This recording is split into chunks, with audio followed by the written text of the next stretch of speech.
Hello, welcome to today's class. तो आज की क्लास में हम सॉल्व करने जा रहे हैं एक बहुत ही इंपॉर्टेंट क्वेश्चन जो कि है रिलेटेड परसेंटेज से। अब मेनली ये क्वेश्चन जो है वो परसेंटेज की कैटेगरी के अंदर आता है और परसेंटेज के अंदर भी एक सब कैटेगरी आती है जो कि होती है आपके पास कंपैरिजन ऑफ परसेंटेज। तो ये कंपैरिजन ऑफ परसेंटेज का एक क्वेश्चन है, ठीक है। अब ये वाला क्वेश्चन बहुत ही इंपॉर्टेंट है, काफी सारे एग्जामिनेशन में पूछा जाता है। इस क्वेश्चन को करने के लिए बच्चों के पास दो अप्रोच होती है, एक होती है बेसिक अप्रोच और एक थोड़ी सी एडवांस अप्रोच होती है। तो आज हम वही यहाँ पे आपका डाउट सॉल्व करेंगे। आपको बेसिक अप्रोच से भी सिखाएंगे पूरा क्वेश्चन और आपको इसको थोड़ा सा एडवांस अप्रोच से भी सिखाएंगे। तो आइए स्टार्ट करते हैं। तो क्वेश्चन में बोला गया है, in an examination A got 25% more marks than B got 10% less marks than C got 25% more marks than D and D got 320 out of 500, then find the marks obtained by A. तो जैसे कि आपने देखा इस question में, तो इस question को करने के लिए सबसे बेस्ट अप्रोच क्या होती है कि देखिए आप सबसे पहले लिंक ढूंढिए कि मार्क्स किसके दे रखे हैं। तो जैसे कि अगर मैं लास्ट लाइन पढ़ूं तो डी गॉट 320 आउट ऑफ 500 यानी डी के मार्क्स गिवन है। तो इस वाले क्वेश्चन में रिवर्स अप्रोच लगती है, मतलब हम इस क्वेश्चन को उल्टा लेके चलेंगे, जहां से गिवन है वहां से चलते हैं। तो सबसे पहला मेथड है इसको करने का, मेथड नंबर 1, ठीक है। सबसे पहले आपको डी के मार्क्स दे रखे हैं, तो देखो डी के मार्क्स कितने हैं, D got 320 out of 500। D के जो मार्क्स हैं वो आपके पास 320। अच्छा, आप डी के मार्क्स से क्या सी के मार्क्स ला सकते हैं? जरूर ला सकते हैं, क्योंकि सी बोला हुआ है सी गॉट 25% मोर देन डी। सी के 25% ज्यादा है डी से, तो सी के कैसे आएंगे? डी के 25% ज्यादा।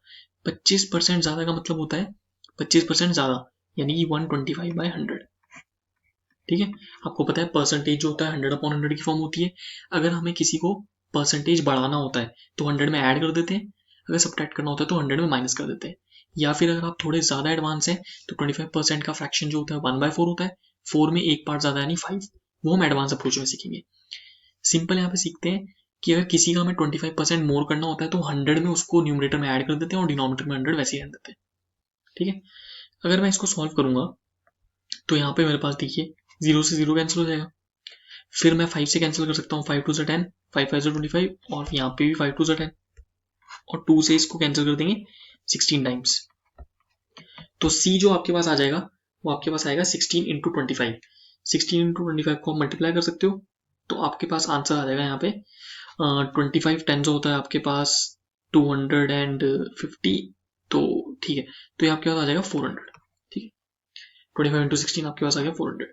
इसके बाद आप उल्टा जाइए, इसके बाद क्या बोला है, सी के बाद बात हुई है बी की, क्योंकि सी के मार्क्स आगे तो बी के भी आ सकते हैं। बी के लिए बोला है B got 10% less marks than सी।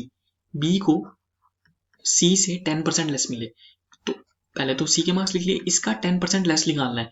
तो लेस निकालने के लिए क्या करेंगे, न्यूमरेटर में 100 में से 10 माइनस कर देंगे, 100 में से 10 माइनस 90 और डिनोमिनेटर में 100 कर देंगे। जैसे ऊपर हमने क्या किया था, ऊपर हमने 25% मोर किया था, तो न्यूमरेटर में 100 में आपको 25 ऐड करना था, यहाँ पे 100 में 10 सब्ट्रैक्ट करना है, ठीक है, क्योंकि यहाँ पे क्या था 10% लेस। डबल जीरो से डबल जीरो कैंसिल, और जब आप मल्टीप्लाई करोगे तो इसके पास यहाँ पे बी के मार्क्स आ जाएंगे 9 4 से 36 यानी कि 360 मार्क्स। अब सिमिलरली आप ए के मार्क्स पे भी जा सकते हो, ठीक है। अब ए के लिए क्या बोला हुआ है पहले देख लेते हैं। ए के लिए बोला है कि ए गॉट 25% मोर देन बी। ए को बी से 25% मोर मिले, तो बी के मार्क्स है कितने 360, तो ए को मिले होंगे 25 मोर। 25 मोर मतलब वही 125/100 करना पड़ेगा हमें। यहाँ पे 1 0 से 1 0 आप कैंसिल कर दो, फिर दोबारा वैसे ही 5 2 से 10, 5 5 से 25 और 5 2 से 10, और यहाँ पे 2 से 18 टाइम्स कट गया है, 2 18 से 36। तो यहाँ से जो आपके पास ए की वैल्यू आएगी वो आएगी आपके पास 18 इंटू 25, और 18 इंटू 25 आपके पास होता है 450, और यही आपका आंसर है। क्यों है ये आंसर? क्योंकि देखो आपको लास्ट में पूछा गया था then how many marks are obtained by A, तो आपने आंसर निकाल दिया। लेकिन इस क्वेश्चन को हम थोड़ी सी एडवांस अप्रोच के साथ भी कर सकते हैं, और ये हमने पहले डी के मार्क्स से सी के मार्क्स निकाले, सी से बी निकाले, फिर बी से ए निकाला। हम इसको एक लाइन में भी कर सकते हैं। कैसी? इसके लिए मैं आपको थोड़ा नीचे समझाता हूं। देखिए, अगर हम इसकी थोड़ी सी एडवांस अप्रोच चलें या फिर इसका एक सेकंड मेथड करें तो हम इतनी सी जगह पे इसको सॉल्व कर सकते हैं। कैसे? देखिए, लगेगी तो रिवर्स अप्रोच ही, अप्रोच तो आपकी रिवर्स ही लगेगी, ठीक है। मतलब हमें क्योंकि डी के मार्क्स दे रखे थे तो हमें डी के मार्क्स से पढ़ना पड़ेगा। अब अगर आप क्वेश्चन को ध्यान से देखेंगे जो कि अभी ऊपर लिखा हुआ है कि डी को 320 मिले, तो हम यहाँ डी से चलते हैं। देखिए हम डी से कहाँ पहुंच सकते हैं, सी पे, सी से बी पे और बी से ए पे। ठीक है, तो हम क्या करेंगे, पहले डी के मार्क्स लिख देंगे 320, डी को 320 मिले। अच्छा, अब सी को कितना मिला था, सी को जो मिला था वो मिला था 25% मोर ऑफ डी। मतलब अगर मैं डी में 25% मोर बढ़ा दूं तो सी के मार्क्स आ जाएंगे। अच्छा, अब 25% का फ्रैक्शन क्या होता है, 25% का जो फ्रैक्शन होता है उसका मतलब होता है 1/4। ठीक है, ये रफ वर्क है, इसको साइड में रख लेते हैं थोड़ा सा। अब जो थोड़े एडवांस बच्चे उनको पता होगा 25% का मतलब है 1/4, तो 4 में एक पार्ट बढ़ जाएगा। ठीक है, अगर हम किसी को परसेंटेज में बढ़ाना होता है तो देखिए बेस तो 4 ही रहेगा, लेकिन 25% बढ़ाना है तो 4 का 25% होता है 1 पार्ट, तो यानी 1 पार्ट इंक्रीज हो जाएगा, 4 में 1 पार्ट इंक्रीज हो जाएगा, तो यानी कितना आ जाएगा 5 पार्ट। ठीक है, तो यानी कि 320 इंटू 5/4। ये क्यों हुआ, ये इसलिए हुआ क्योंकि डी का 25% मार्क्स जो था वो था सी का। ठीक है, लिखा हुआ था C got 25% more marks than D, तो डी का 25% ज्यादा, 25% ज्यादा मैंने आपको भी निकालना सिखा दी। अच्छा, ये जो मार्क्स आ गए ये किसके है, सी के, लेकिन हमें तो सी के चाहिए नहीं। फिर सी से क्या बी के मार्क्स आ सकते हैं, आ सकते हैं। क्यों, क्योंकि क्वेश्चन में बोला हुआ था बी गॉट 10% लेस देन सी। ये देखिए सी के ही तो मार्क्स है, यहाँ से यहाँ तक, यहाँ से यहाँ तक सी के मार्क्स है जो भी हमने निकाले। अब यहाँ से किसके आ सकते हैं, ये देखो ये है सी के, यहाँ से आ सकते हैं आपके पास बी के, इसका 10% लेस। किसी का 10% कैसे लेस करते हैं, 10% का जो फ्रैक्शन होता है वो होता है 1/10, 10 में एक कम कर दो यानी 9, न्यूमरेटर में 9 आ जाएगा, तो आ जाएगा 9/10। ठीक है, ये लेस हो गया। अगर हमें इंक्रीज करना होता तो 10 में एक पार्ट इंक्रीज कर देते हैं यानी 11, लेकिन ये यहां तक किसके मार्क्स आए, यहां तक आपके पास बी के मार्क्स आ गए। ठीक है, यहां तक आपके पास किसके मार्क्स आ गए, एक मिनट इसको इरेज कर देते हैं थोड़ा।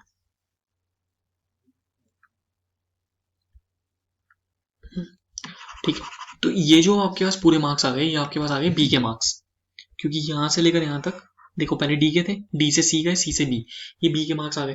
ठीक है, बी के हैं, लेकिन हमें तो बी के भी नहीं चाहिए, हमें तो ए के चाहिए थे। तो ए के कैसे आएंगे, क्वेश्चन में बोला गया था A got 25% more marks than B, इसका 25% मोर, 25% मोर हुई, 25% का फ्रैक्शन 1/4 होता है, मोर मतलब 4 में 1 पार्ट बढ़ा दो यानी कि 5/4। अब ये जो मार्क्स है हमारे पास ये पूरे के पूरे किसके हो गए, ये ए के मार्क्स हो गए। ठीक है, यहां से यहां तक ये पूरे ए के मार्क्स है, यहां से यहां तक ये पूरे ए के मार्क्स है। ठीक है, डी का पहले 25% बढ़ाया, सी आया, सी का 10% घटाया, बी आया, बी का 25% बढ़ाया, ए आया। अब ये पूरे ए के मार्क्स हो गए। अब ए के मार्क्स ही तो निकालने हैं, यही तो क्वेश्चन था, तो अब हमें इसको सॉल्व करना है। ये सॉल्व करके जो आंसर आएगा वही हमारे क्या होंगे, ए के मार्क्स होंगे। तो हम इसको सॉल्व करते हैं। ठीक है, चलिए इसको सॉल्व करते हैं। तो अगर मैं इसको सॉल्व करूंगा तो सबसे पहले आपके पास एक जीरो से एक जीरो कैंसिल कर देते हैं, फिर आपके पास यहाँ पे कुछ और कैंसिल हो रहा है। ठीक है, 4 8 32, ये कैंसिल हो गया, 4 से कैंसिल हो जाएगा, 4 2 8, और जो ऊपर नंबर्स बचे हुए मल्टीप्लाई कर दो, 2 5 10, 10 9 90, 9 5 45। तो यहाँ से जो आंसर आपके पास आ गया वो आ गया 450, जो कि ए के मार्क्स है। तो देखा आपने, ऊपर हमने 3 या 4 स्टेप करके आंसर निकाला था और नीचे हमारा एक ही स्टेप में आंसर आ गया।